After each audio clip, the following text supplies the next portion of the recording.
Geocriminality, when crime becomes a geopolitical weapon. Yes to peace, but organized crime must be dismantled and punished, at the very least through transitional justice. On June 27, 2025, the Democratic Republic of Congo ççand Rwanda signed a historic agreement brokered under U.S. auspices to end the M23 crisis in eastern Congo.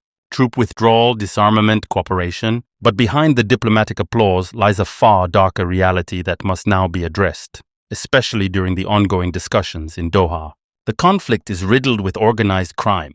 Forget the romantic image of the rebel fighting for a noble political cause, a la Che Guevara, as figures like Nangaa or Joseph Kabila would have us believe. The M23 is not just a militia, it's a well-oiled criminal machine. By seizing mineral-rich territories, the group plunders coltan and gold, turning chaos into a jackpot. They care little for the well-being of Congolese subjected to their violent occupation, even less for unpaid civil servants or good governance. According to the Atlantic Council, in 2024 alone, M23 exported at least 150 tons of coltan to Rwanda, equivalent to 7 to 10% of the DRC's annual global production. The human cost? Over 11,000 deaths in 2025. While communities collapse, profits soar. This conflict is no longer an ideological war driven by a supposed quest for good governance. It has been hijacked by criminal interests. Rebels, militias, and even some political actors feast at this bloody buffet. The Doha talks cannot ignore this. What if crime were a state weapon? This is geocriminality, a concept championed by the Global Initiative Against Transnational Organized Crime. The deliberate use of criminal networks to achieve strategic objectives. Rwanda excels at this. By supporting M23, a proxy rebellion, Kigali secures economic interests and imposes influence over its neighbor while playing the card of innocence and victimhood. UN experts are blunt.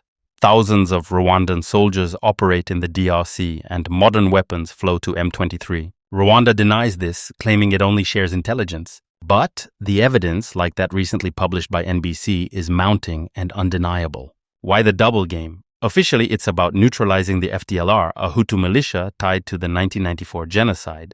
But the story doesn't end there.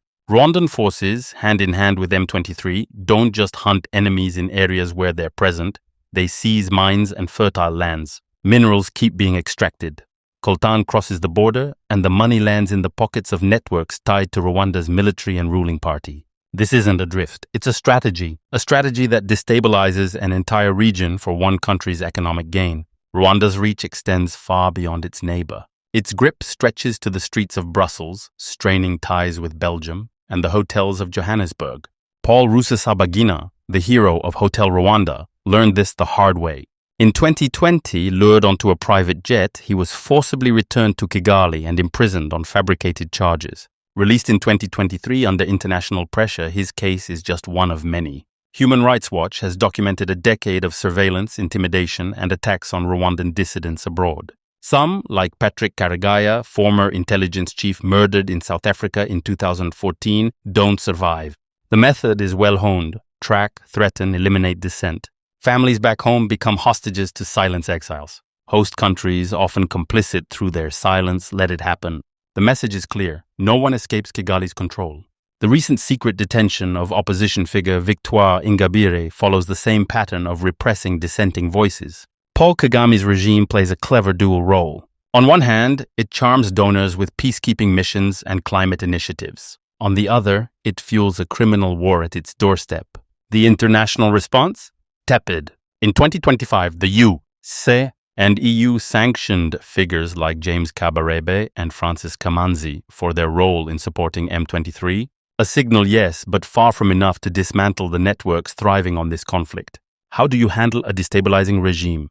The solution requires acknowledging the reality of geocriminality. Sanctions must aim higher, targeting those profiting from stolen minerals. Otherwise, they're just a bandage on an open wound. The real question is, will the world settle for half measures, or will it demand accountability? It's not enough to withdraw troops or sign transparent legal mining contracts.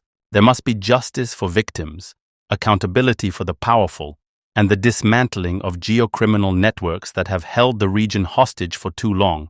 Dare I say, since the infamous Congo desk condemned in the UN's Kasem report, or the AFDL's adventure. Rwanda claims security concerns. but that doesn't justify plunging its neighbor into chaos. Stability at home cannot be built on the instability of others. The geocriminality of Paul Kagame's regime and its proxies can no longer go unpunished. The Doha talks must factor this into discussions with M23's proxy rebels, Cçand Ndongala, Christian democracy,